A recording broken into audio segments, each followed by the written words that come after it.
and his yoke from off thy neck, and the yoke shall be destroyed because of the anointing. హల్లెలూయా. ఏం చేయబడుతుందంట? మీ కాడి, నీ మెడ మీద ఉన్న కాడి, నీ భుజముల మీద ఉన్న కాడి విరగగొట్టబడుతుందంట. దేని ద్వారా అంటే అభిషేకము ద్వారా. Because of the anointing. Hallelujah.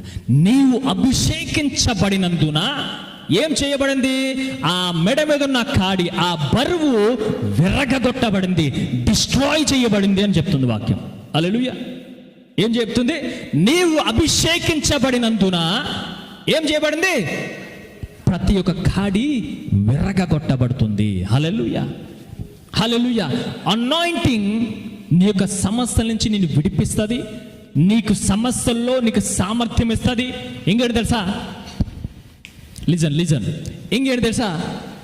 Anointing నేను సెపరేట్ చేస్తుంది.